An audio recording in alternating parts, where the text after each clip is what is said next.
अस्सलाम वालेकुम, मैं हूं इमरान आज़म और आप देख रहे हैं मेरा यूट्यूब चैनल इमरान आज़म व्यूज़।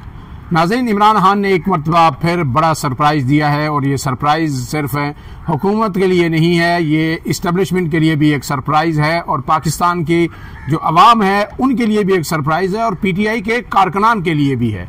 क्योंकि जब ये मुज़ाकरात ख़त्म हो गए थे हुकूमत और PTI के दरमियान, तो तवक्को ये की जा रही थी कि अब इमरान खान का और PTI का तमाम तर दारमदार और जो हिकमत अमली सामने आएगी वो 8 फरवरी को जो एहतजाज हो रहा है उसमें ही सामने आएगी और उसके बाद ही पता चलेगा कि PTI की अब डायरेक्शन क्या हो और इमरान खान किस तरह की सियासत करना चाह रहे हैं। लेकिन आज इमरान खान ने एक बड़ा सरप्राइज़ दिया है और उस सरप्राइज़ का इंकशाफ किया है वकील फैसल चौधरी ने। अडयाला जेल के बाहर उन्होंने मीडिया से गुफ्तगू की और उन्होंने ये बताया कि साबिक़ वज़ीर आज़म पाकिस्तान इमरान खान ने आर्मी चीफ को ख़त लिख दिया है।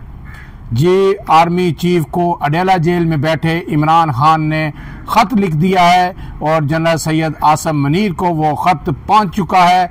उस ख़त के मदरजात में आपके सामने रखूंगा और फिर उमर जट मेरे साथ मौजूद हैं और उनसे पूछूंगा कि इमरान खान ने ये क्या शुरू कर दिया है, किस तरह का ये गन चक्कर उन्होंने चलाया हुआ है कि किसी को कुछ समझ नहीं आ रही कि कप्तान अब क्या करने जा रहे हैं। तो इसमें फैसल चौधरी ने कहा है कि इमरान खान ने आर्मी चीफ को खत लिखा है जिसमें कहा गया है कि इस्टेब्लिशमेंट उनके साथ खड़ी हुई जो खुद 2 बार के NRO ज़दा थे कि पीपल्स पार्टी हो या नून लीग हो। ये शिकवा किया इमरान खान ने उस खत में कि जनाब ये NRO लेने वाली जमातों को इस्टेब्लिशमेंट ने कंधा दिया और फिर उनको इक़्तिदार में लेके आई। आगे उन्होंने कहा है कि ये ख़त army chief general Asim Munir को भिजवाया गया है और ये ख़त उन्होंने इमरान खान ने मुल्क के एक बड़ी सियासी जमात के साबिक़ सरबराह होने के नाते से, साबिक़ वज़ीर आज़म होने के नाते से भिजवाया है। और ख़त में कहा गया है कि दहशत गर्दी के बायस फ़ौजी जवानों की शहादत के हवाले से भी कुछ गुजारिशात पेश की गई हैं और ये ख़त जो बुनियादी तौर पर 6 निकात पर मुश्तमिल है, 6 चीज़ों को इसमें एड्रेस किया गया है। इसमें फैसल चौधरी ने कहा कि इमरान खान ने लिखा है कि दहशत गर्दी के खिलाफ जंग में फौज तब तक कामयाब नहीं हो सकती जब तक पूरी कौम इसके पीछे खड़ी न हो। इमरान खान बारहा इसका इजहार कर चुके हैं और फिर इमरान खान ने ये आर्मी चीफ से पॉलिसी में तब्दीली की दरख्वास्त की है कि जो मौजूदा पॉलिसी है उनकी इसको फौरी तौर पर तब्दील किया जाए। जिस तरह PTI को दीवार से लगा दिया गया है और जो है पूरी कौम इस वक्त तकसीम है, PTI के कारकुनान तो किसी तौर भी जो है मुसल्लह अफवाज के सामने आवाज़ के साथ खड़े नहीं है। तो यही उसी तरफ उन्होंने इशारा किया कि जब आप PTI को वापस लेके आएंगे तो बहुत सी चीज़ें बेहतर हो जाएंगी जब आप उनके साथ जो नाइंसाफ़ी है ये सलूक ख़त्म करेंगे। आगे उन्होंने कहा कि मुल्की तारीख के फ्रॉड इलेक्शन और 26वीं आईनी तरमीम के हवाले से भी इसमें मवाद तहरीर है। पीका कानून, PTI के खिलाफ रियासती दहशतगर्दी, खुफिया अदारों की आईनी जिम्मेदारी और मुल्क की जो माशी सूरत हाल है उसका भी जिक्र हुआ है। खत में मजीद लिखा गया कि फौज और कौम में दूरियां पैदा हो रही हैं। इन फासलों की सबसे बड़ी वजह इस्टेब्लिशमेंट की पॉलिसीज़ हैं। इस्टेब्लिशमेंट उनके साथ खड़ी हुई जो 2 दफ़ा के नारों थे जिससे कौम की में नफरत पैदा हुई और फिर उसी का कौम इजहार कर रही है।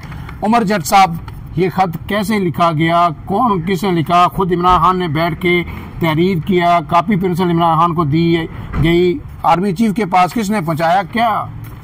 बिस्मिल्लाहिर्रहमानिर्रहीम। सरदार साहब, अभी आपने ख़त के जो कुछ पॉइंट्स हैं वो लिखे हैं। अभी ख़त तो उस तरह से सामने नहीं आया। इमरान खान के जो वकील हैं फैसल चौधरी, उन्होंने बताया है अडयाला जेल में जो बाहर निकले आला छात्रों से बात की, उस पर उन्होंने बताया कि इमरान खान ने आर्मी चीफ को ये ख़त लिखा है और जिसमें ये चीज़ें जो है इमरान खान ने लिखी हैं। अच्छा, ये दूसरा ख़त है। गुज़श्ता हफ्ते इमरान खान ने एक ख़त लिखा था जो chief justice of Pakistan justice Yahya Afridi साहब के नाम था और उस ख़त में इमरान खान ने जो पॉइंट रखा था वो 9 अप्रैल से लेकर और आज यानी उस खत लिखे जाने तक की जो तमाम तर सूरत हाल थी जिसमें अदालतों में उनके केसेस थे, कारकुनों की गिरफ्तारियां हैं, जो कारकुनों के साथ सलूक हो रहा है, जो उनके साथ जाती तौर पे सलूक हुआ जेल में, वो तमाम तर चीज़ें उन्होंने उस खत में मेंशन की और एड्रेस किया है चीफ जस्टिस ऑफ पाकिस्तान को। अच्छा, अब ये दूसरा खत है जिसका आज फैसल चौधरी साहब ने जिक्र किया और आज इस खत का जो मतन है वो कदरे मुख्तलिफ है।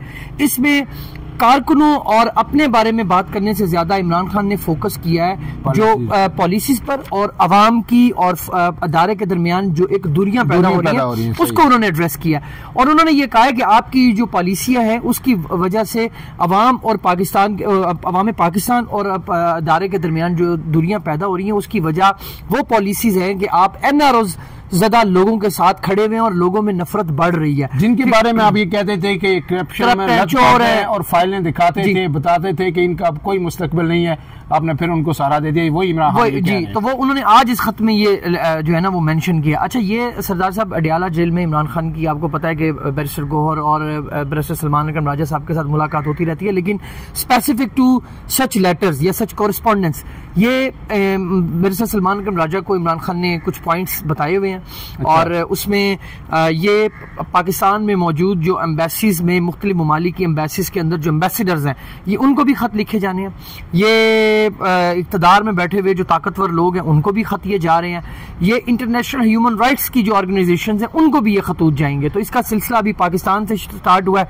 जिसमें हमने देखा कि आर्मी चीफ साहब को भी खत गया है, चीफ जस्टिस साहब को भी खत गया है, एम्बेसीज जो है उनको भी ये खत लिख रहे हैं और तमाम तर अपना जो एक मुकदमा है ना उसको बिल्ड करने की कोशिश कर रहे हैं। तो ये भी PTI की एक बड़ी स्ट्रेटजी है कि इमरान खान जेल में मौजूद हैं, लेकिन वो जो नैरेटिव है जिसको 2 साल से जिंदा रखा हुआ है इमरान खान ने, इसका क्रेडिट इमरान खान को ही सरदार साहब जाएगा। इसमें किसी बाहर पे मौजूद जो क़यादत है उसको नहीं जाता, ये इमरान खान का ही दिमाग है कि वो बैठकर इस तरह की एक्टिविटीज करते रहते हैं। ट्विटर भी मुसलसल चल रहा है और वो इस तरह की एक्टिविटीज के साथ उनका जो बयानिया है, जो उनकी बात है, जो उनकी रेलिवेंसी है वो बरकरार है 2 साल से। और आपने भी देखा कि वही काम उन्होंने दोबारा किया। अब ये खतूत लिखे जा रहे हैं, ये UN के मिशंस को भी लिखे जाएंगे, ये मुख्तलिफ ममालिक की यूनाइटेड नेशंस के तहत जो ह्यूमन राइट्स की तंजीमें उनको भी ये खत लिखे जा रहे हैं। तो ये एक मैसिव लेवल पे एक्सरसाइज हो रही है जिसमें स्टार्ट जो है वो पाकिस्तान से किया गया है, चीफ जस्टिस साहब से, आर्मी चीफ से, बाकी लोगों को खत लिखा जा रहा है। अब चूंकि प्राइम मिनिस्टर और जो उनकी कैबिनेट है, जो हुकूमत है, उनको लेजिटिमेट नहीं मानते इमरान खान, नहीं तो इनमें से एक खत जो है वो वजीर आजम के नाम भी होता, लेकिन चूंकि वो ये मानते हैं कि ये 47 के जरिए बनने वाली हुकूमत है, इसलिए उन्होंने इनको लिखने की बजाय जो अदल के ऊपर बैठे हुए हैं चीफ जस्टिस याया साहब उनको लिखा है, जो आर्मी चीफ हैं जिनको उन्होंने आज बल्कि जिसमें उन्होंने बताया है कि अवाम की दूरियां पैदा करने के लिए आपको अपनी पॉलिसीज बदलना होंगी। तो ये उन्होंने इमरान खान ने बताया कि अगर आप ये दूर करना चाहते हैं तो आपको अपनी पॉलिसीज करनी पड़ेंगी। लेकिन खबर ये है कि ये सिलसिला जो है ना वो यहाँ नहीं रुकेगा, ये सिलसिला जो है वो आगे भी जाएगा। ये भी खबर है कि सलमान अकरम राजा की जिम्मेदारी है ये जो ड्राफ्ट करते हैं, वही पॉइंट्स इमरान खान बता देते हैं, उसके बाद उसकी ड्राफ्टिंग जो है वो सलमान अकरम राजा कर। ये मुलाकातों का सिलसिला कहीं इन चीजों को देखते हुए रुक भी गया तो मेरे ख्याल में ये काम खत लिखने वाला नहीं रुके। नहीं, खत तो जाहिर बात है वो ड्राफ्ट हो चुके हैं, भेजने सबको भेजने, ये सिलसिला चलता रहेगा। आखिरी बात हमें बताइए कि 8 फरवरी इस वक्त पूरी PTI की और जितने कारकुनान हैं पूरे मुल्क के अंदर, आजाद कश्मीर से लेके जो है ना कराची तक जो है, सब लोग देख रहे हैं कि 8 फरवरी को क्या नैरेटिव आया है, इमरान खान क्या जो है फैसला, जाहिर है उन्हीं का होगा जो पॉलिसी वो देंगे। जुनैद अकबर के का जो लबो लहजा है वो भी बड़ा तल्ख और बिल्कुल ऐसे लग रहा है, जो उनका रिसेंटली बयान आया है मालाकड़ में जो जलसे से खिताब किया, जैसे उनके अंदर इमरान खान बोल रहे हैं। तो क्या आप समझते हैं कि क्या PTI का आइंदा की हिकमत अमली क्या होगी 8 फरवरी के इलेक्शन दिन के बाद, एहतियात के बाद? सरदार साहब तकरीबन 14-15 साल हो गए मुझे PTI कवर करते हुए। इन 14-15 सालों में ना बारहा ऐसे मौके आए जब ये फील होता है कि बस पाकिस्तान तहरीक इंसाफ खत्म, दी एंड हो गया और अब इसके आगे एक खाई है और उसके आगे कोई भी ऑप्शन जो है वो मौजूद नहीं है। लेकिन मैं फिर कहूंगा कि ये आप इमरान खान की इस 2 साल की जद्दोजहद या उनकी जो मुख्तलिफ स्ट्रेटजीज है उनको देखें तो आपको लगेगा कि यार वो अपने आप को इस सिस्टम के अंदर रेलिवेंट रखने का हुनर जानते हैं। अब 26 नवंबर हुआ और सरदार साहब आप भी हैं, हम भी हैं, आपने भी कवरेज की, हम लोगों को यही लगा कि बस दी एंड हो गया, गोली चल चुकी है और अब ये मामला खत्म हो गया, ठीक है, उठेंगे नहीं। लेकिन सरदार साहब फिर इमरान खान एक दिन आता है और इमरान खान अनाउंस करते हैं जी कि 8 फरवरी का दिन यौम सियाह के तौर पर मनाया जाए। अच्छा, इसमें ना एक चीज मिस हुई है। इससे पहले 8 फरवरी से पहले एक बड़ा जो दिन गुजरा जिसमें पाकिस्तान PTI से बनने का निशान अल्हम्दुलिल्लाह, माजरत सर, उसमें बल्ले का निशान जो छीना गया उस फैसले के ऊपर उसके ऊपर भी इन्होंने एहतजाज करना था, लेकिन फिर 8 फरवरी का जो मौका आया तो इमरान खान ने कहा कि हम इसको यौम सियाह के तौर पर मनाएंगे। और फिर जब इमरान खान ने अपने इस टारगेट रखा 8 फरवरी को, तो उसके बाद आपने देखा कि इमरान खान ने टीम में बड़ी तब्दीलियां कर दी। खैबर पख्तूनख्वा की जो सदारत है वो जुनैद अकबर को दे दी, पंजाब में जो चीफ ऑर्गेनाइजर का ओहदा है वो आलिया हमजा को दे दिया, तो उससे पॉजिटिविटी होगी। अब जो सीनियर पॉलिटिशियंस हैं या जो सीनियर सियासत को कवर करने वाले लोग हैं, उनकी राय भी यही है कि इमरान खान ने अब उन लोगों को सामने ले आए हैं जिनका किसी भी तरीके से इदारे के साथ कोई ताल्लुक दूर दूर तक नहीं है, वो इमरान खान के साथ डायरेक्टली कनेक्टेड है, और जो इमरान खान उनको कहेगा उन्होंने वही करना है अनटिल अनलेस इमरान खान अपना फैसला खुद नहीं करेंगे। अकबर ने कहा भी है कि अब हम निकले तो हम बात किसी से नहीं करेंगे, कोई इदारों से बात नहीं। उन्होंने कहा जी ना इदारों से बात होगी, उन्होंने कहा कि अगर मुझे भी गिरफ्तार कर लिया जाता है तो इस सिचुएशन में उन्होंने अपना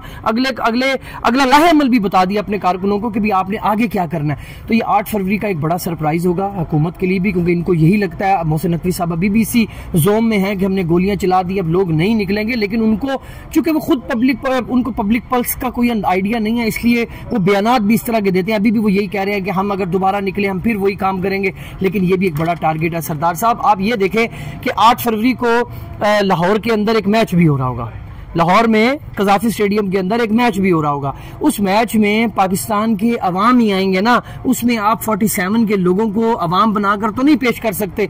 तो वहां पर अगर इमरान खान के लिए पीटीआई के लिए नारे लगते हैं तो वहां पर आप उसको कैसे रोकेंगे? आप वहां पर लोगों को डंडे मारकर स्टेडियम से पकड़ेंगे तो आपका इमेज क्या जाएगा? आपको वो नारे सुनने पड़ेंगे, आपको इमरान खान इंक्लूजर लगाना पड़ा, आपको इमरान खान का मुजस्समा कज़ाफी स्टेडियम के बाहर उसको बनाना पड़ा, आप उससे इनकार नहीं कर सकते। जब आप उसको माइनस वहां से नहीं कर सकते तो आप यहां से भी लोगों के दिलों में से कैसे करेंगे? तो ये बड़ी प्लानिंग है। इस दफा एहतजाज जो है वो उसकी प्लानिंग ये भी है सरदार साहब के, या तो 8 फरवरी को एक तो पेशावर में सवाबी में केपीके के लोग एहतजाज करेंगे जो मैसिव लेवल पे होगा, उसके अलावा लाहौर के अंदर मीनार पाकिस्तान में दरखास्त दी हुई है लेकिन अभी तक अलाउ नहीं हुआ। लेकिन अगर अलाउ नहीं होता तो फिर प्लान ये है, जो प्लान बी है, कि तमाम लोग अपनी अपनी जगह जहां जहां मौजूद है, गली मोहल्ले दुकान जहां पर भी मौजूद है, इमरान खान की तस्वीर लगाकर एक तस्वीर बनाएंगे, नारा लगाएंगे, वो अपलोड करेंगे, पूरी दुनिया में एहतजाज जाएगा। तो ये प्लानिंग जो है वो पाकिस्तान तहरीक इंसाफ कर चुकी है और हुकूमत इसके ऊपर बड़ी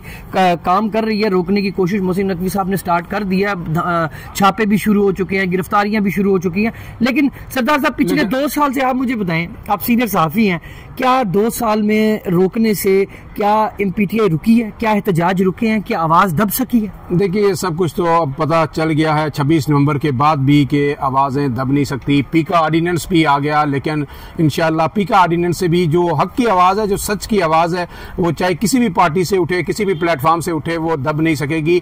हुकूमत ने एक काम किया है कि जो स्पीकर अयाज सादक है, मुझे नहीं पता किसकी इमाम पे किया है, अभी तक वो बाजिद है कि वो जो कमेटी है वो तहलील नहीं करेंगे जी। तो शायद कहीं से उन्हें, क्योंकि इरफान सिद्दीकी साहब ने कहा कि कमेटी तहलील हो चुकी है, स्पीकर ने कहा यह कमेटी तहलील नहीं होगी, किसी भी वक्त मुज़ाकरात की इमरान खान से जरूरत पड़ सकती है।